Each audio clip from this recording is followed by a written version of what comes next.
This is a perfect example of why you should never trust reviews.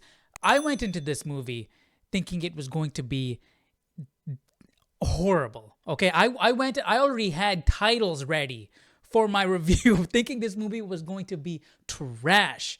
Looking at all the reviews, this movie is rated the absolute worst superhero movie of all time.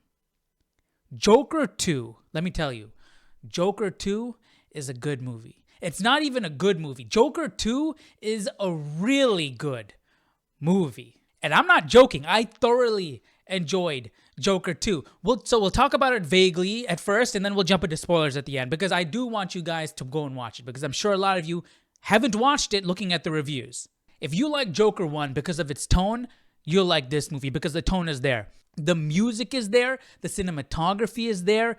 The lighting, the color grading, it's all there. The same vibe of the first movie is here in Joker 2. The only thing is it's not as depressing, which I liked. Joker 1 is not a movie I will go back and watch. It was a good movie, but it's not like, yo, I really enjoyed this movie. I really like this movie. I can't go back and I'm not going to go back and, hey, let's put on a movie. Let's go watch Joker. That's not the type of movie. This one, I could watch again. That's not to say it's lighthearted or anything like that. It's still dark like the first movie, but it's more up here. It's more magical. It's different, okay? It's not as fixated on the individual, the pain, the despair. I mean, all of that is in this movie, but it takes that idea and it lifts it up a level. It takes that idea from such a personal, gritty, dark, real place. It is still that, but it lifts it up a notch to a higher level. Because now we're not only dealing with this character and his inner turmoil, we're dealing with the repercussions of what that character did and what that character represents, the ideas behind who that character is.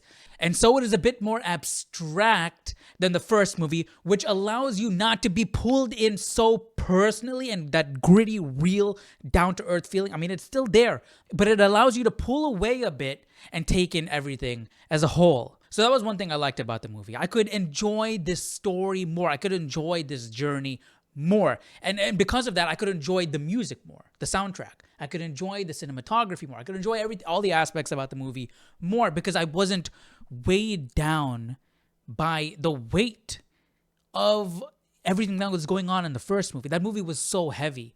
This one wasn't as heavy. Again, I want to say there were definitely dark things that happened in this movie, but it was the way that it was executed. And I'm not saying that it was like some cheesy Marvel trash where it's like you have a serious scene and then someone says some cheesy dumb joke. It's not like that at all. All right, enough of that. Let's talk about the elephant in the room. It's a musical. Joker 2 is a musical. There's a lot of songs in the movie. The first act, there's not many songs. I mean, there's no songs. But it definitely is a musical. There's definitely quite a few songs in the movie. Is that a good thing? Is that a bad thing? Okay. I did enjoy it for the most part. There were 2 or 3 times in the movie I'm like, okay, we don't need to be singing right now, or let's cut this song short and get on with it, you know? There were 2 or 3 times that happened in the movie. That's it, okay? Other than that, it worked. It actually worked, and I enjoyed it. The songs they chose were really good, and the performances were really good. For the most part, the songs are used to express emotions and states of mind. Like all the songs in the trailer that you saw, them on Broadway and all that stuff, none of that happened. None of that actually happened. It was what they were feeling, or what Arthur was feeling. So when Todd Phillips and Joaquin Phoenix says there's music in him, that's exactly what it is. The songs are a window into Joker, into his emotions, into his state of mind. But it's not like some Broadway, like the trailer was so bad. That trailer, okay, I feel like that's where a lot of people are like, yo, I'm already going in hating on this movie. I don't even want to watch it, because that's how I was. I was like, yo, this trailer was so bad. It's like recreating the first movie in a Broadway style. What is the point of that? You're wasting a sequel. That's not what this movie is. It's not a retelling of the first movie. Okay, anyone who says that, I don't know what movie they watched. This movie, just forget about the trailer, okay? Forget about that trailer. That trailer is a horrible representation of what the movie is. If you didn't like that trailer, well, I didn't like that trailer, okay? I hated that trailer. That trailer was trash. But I really liked the movie, okay? So anyways, the musical aspect, I feel like it added to the movie more than it took away. It barely took away. Again, like I said, 2-3 times, and that's it. If that's worrying you, if you're like, yo, I don't want to watch some trash musical, don't let that bother you, okay? But then again, you do have to go into the movie with an open mind. The opening of this movie, I was sold, okay? The movie started, I was immediately sold, and I bought into what they were trying to do. But you have to be open to what they're putting down. You gotta pick up what they're putting down, all right? You gotta be open to what they're trying to do here, because it is obviously something different. It's a musical, okay? You saw Joker 1. It's different than the Joker story. We'll get into what I'm thinking a little bit later. But you gotta go in open-minded. You can't go into this movie expecting to see Mark Hamill's Joker. You know what I mean? It's different, obviously. Think of it this way, all right? I'm gonna say this and we're gonna jump into spoilers. If you take Joker 1, Shutter Island, mash them together, and turn it into a musical, that's Joker 2. All right? That's Joker 2. All right, so now let's get into some spoilers. This movie keeps you asking questions throughout the entire thing. It keeps you intrigued, which is what I really liked about it. I'm going to bring up Alien Romulus. That's something that movie did not do. It didn't make me ask questions as I was watching it. It didn't keep me intrigued as I was watching it. This one did. Things happened throughout the entire movie that made me ask questions. Why did this person do this? Why did this person dress this way? Is there a symbolism behind that? Why do they look like this right now? It didn't look like this before. What is happening right now? Is this really happening or is it not happening? Why is this character acting this way when they were acting this another way before? Like all this stuff, okay? Everything that happened, it had you asking questions. And that was a seed that was planted from the first movie, because we don't know what's real, we don't know what's not real. Okay? And they took advantage of that in this movie. And everything that happened made you question things, because they led you in one way, but then they switched it up and led you in a different way. So what lead are you going to take? Are you going to see it through this way, or are you going to see it this way? Or is it not either of those ways? Is it something else in between? So it made you ask questions. It led you down paths that may or may not have dead ends. And you have to see that through. Okay, so brief synopsis. The movie is an immediate aftermath of the first movie. All right, where Joker, Arthur Fleck, is on trial. All right, and the notion of the Joker, the idea of the Joker, is larger than life. It's bigger than Arthur Fleck. Okay, it's grown big. I mean, we saw that in the first movie. It's grown bigger than Arthur Fleck, and Arthur Fleck can't keep up. Okay, he feels free being the Joker. It gives him confidence. Okay, but it is nothing. It's none other than a performance. It is just a performance. It's not who he is, and that's something that he's battling throughout this entire movie. Okay, because a part of him feels like he is the Joker, and the other part feels that he is not the Joker, that he's Arthur Fleck. So he's battling with this insecurity. All his life, he's known despair and suffering. And the Joker is a means of an escape for him. So one of the psychiatrists says, okay, and she hasn't even validated this yet. But in her line of question, there's a scene like she was questioning Arthur Fleck, right? She was leading in the questioning. She already made up her mind that Joker had DID, dissociative identity disorder. Okay, I mean, in the past it was called multiple personality disorder. Now it's called DID. So she already assumes that Joker has multiple personalities. That Arthur Fleck and Joker are two different personalities in one person, and that's how she's leading him in the line of questioning. Okay. So you have this thing like, is Joker and Arthur Fleck really two different people? Or is he being convinced that they're two different people and they're actually one and the same? So Joker is having this battle. Arthur Fleck is having this battle throughout the movie. Am I the Joker or am I not? Or am I both? And it comes to the point where he fully accepts that he is Joker. And then he can't handle it. And he breaks down. And he lets his insecurities take over. He sinks back into despair. He sinks back into his suffering because that's all he knows. All he knows is suffering. The Joker was a means of escape for that suffering. And he can't handle the pressure of being Joker. It's too big for him. So he sinks back into the only world that he knows. Because the Joker is a fantasy. He's playing pretend, being happy, being confident. That's not who he is. It's a lie. He's living a lie. So he sinks back into what he knows. And he gives up. And Harley drops him. Harley says, forget this trash guy. Harley looks at him like he's pathetic. Because she fell in love with the Joker. She wants the Joker. She doesn't want Arthur Fleck. And it's a sad story. Again, like Joker 1, this movie is about Arthur Fleck. It's not about the Joker. And by the end of the movie, you find out that Arthur Fleck is not the Joker. The Joker kills him. Literally. You have this psychopath. Who comes in and shoots him. Arthur Fleck dies. And the psychopath is laughing and cuts a smile in his face. That's the Joker.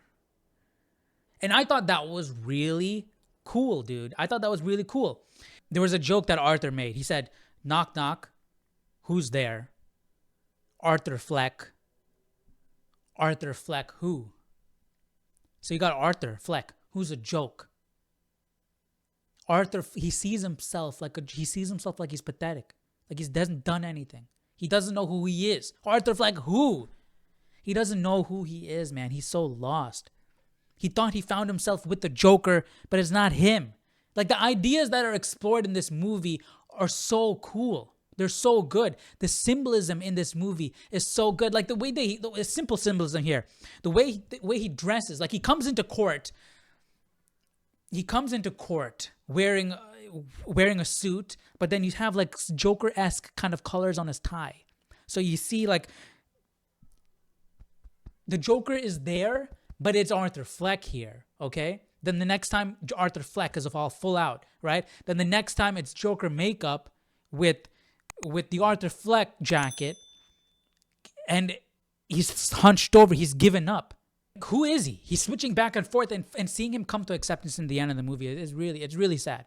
There's some really cool imagery in the movie too. He's having a shave and he gets cut right here. Blood comes down his face like this. So it's like, remember in Joker 1, he spread the blood up as Joker. He's smiling. And this was Arthur Fleck. He got cut and the blood drips down like a sad face. And, you know, there's cool stuff like that. I talked to my brother after the movie and he pointed out, though, and I can see why people are upset about this. It kind of throws away everything from the first movie. Like the Easter eggs and all that stuff. Him meeting Batman. It throws that away. What's the point of that? It's nothing. Him being Thomas Wayne's son and all that stuff, all that speculation. It throws that away in the sense that it throws because he's not the Joker. He died at the end of the movie. He's not the Joker. But it doesn't throw it away in the sense that all of that stuff adds to his confusion. It adds to the audience's confusion as well because he doesn't know who he is. We don't know who he is. And so, yes, him, putting the smile like that, and you're seeing Bruce Wayne, the origin story of Bruce Wayne. You're thinking like, yo, this is this dichotomy between Joker and Bruce Wayne. We're seeing this right now in Joker 1. I understand the sense of betrayal, but I feel like this works better for the character of Arthur Fleck because in the first movie, even at the end of the first movie, at the show, at the Murray, at the talk show, Joker is still led by his insecurity. You can see that in the way he's speaking. He's still led by his insecurity.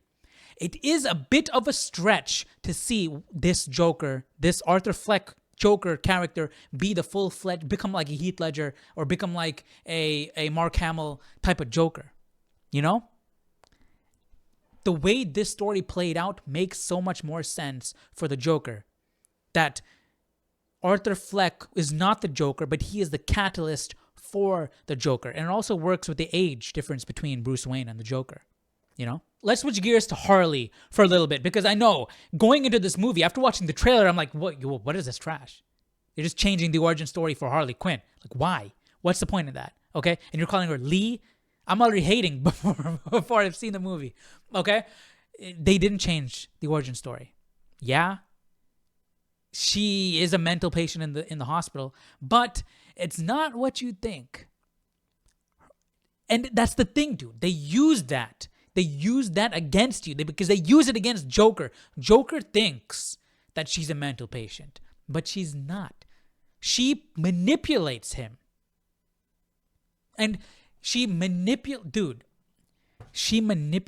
him not in a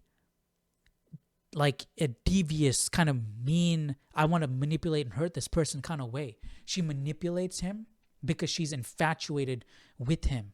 She's crazy, dude. She's crazy. She's obsessed with the Joker. And so that's why she checked herself into the mental hospital to meet him. But Joker doesn't know that. Arthur doesn't know that. Arthur thinks that she's just a fellow patient, okay? And they form a relationship, but then later on he finds out from his lawyer that she lives on the rich side of town. That her dad is not actually dead, because she told Joker that her dad was dead. And her mom abused her to try and gain sympathy from Joker, to get Joker to like him, so that Joker could see something in her, see himself in her, and form a connection. Like, yo, this girl understands me, and form a bond with her. That's what she was trying to do. It was all a lie. She has a dad. She has a mom. She lives with her parents in this rich part of town. Her dad's a doctor, and she went to grad school to be a psychiatrist. The only difference is in the origin story is that Harley wasn't Joker's psychiatrist. Joker still manipulated her in the sense that she still became infatuated with Joker from afar. They created a TV movie about Joker, what he did in the first movie. She watched that thing 4 or 5 times, became infatuated with him. She didn't have a sense of purpose in her life, but she found purpose in what Joker did and what Arthur did in the first movie. She saw that, that actually meant something. That changed the world. That changed Gotham. That means something. I gotta meet this person. And she started to become infatuated with this guy, with Joker, with the idea of this larger-than-life figure. So Joker did get into her head, but in a different way. The thing is, she wanted Joker. She didn't care about Arthur Fleck.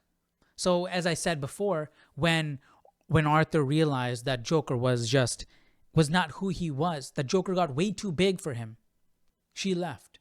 Because all she wanted was the Joker. She didn't really want Arthur. And that hurt Arthur so much, man. You really feel bad for Arthur in this movie.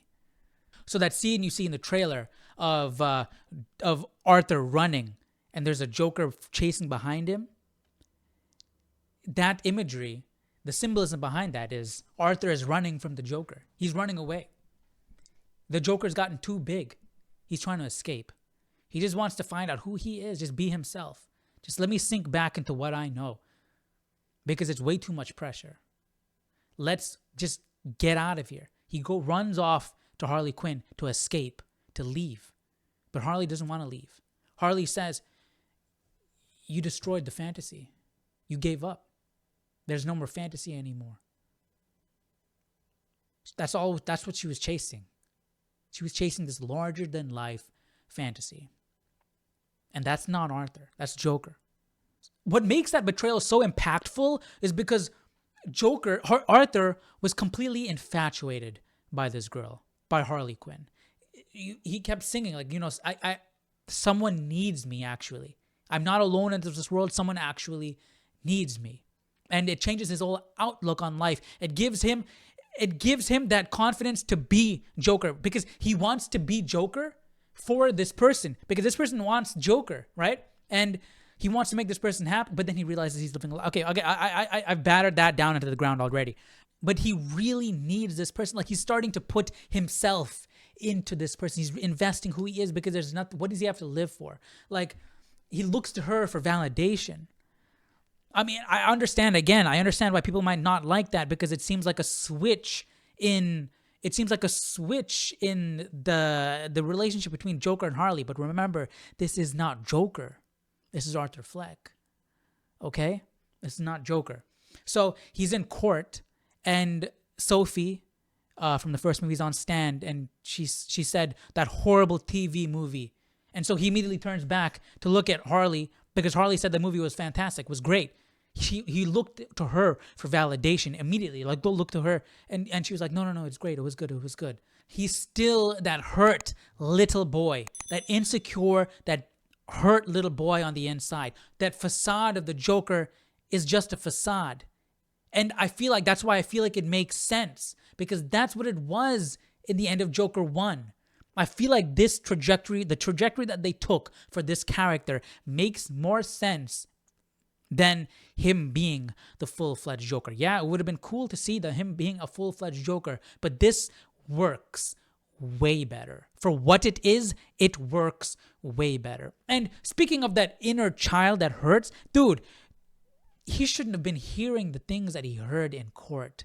Them talking about his mom, come on, dude. Like, talking about his past abuse. That's when it switched. They were talking about his mom and how his mom made up the whole story. Like, it was the reason Arthur was born was to bring smiles to the world, to make people happy. Everything that he said in the first movie. And his mom thought his laugh was dumb. Like, his dumb laugh. And I can't believe he centered his entire life around the story that I made up for him. That he became a clown and he wanted to be a stand-up comedian. He wants to bring smiles and laughs to people. I can't believe this pathetic loser with this dumb laugh centered his life around what I told him. Like, that's you hearing that in such a vulnerable state.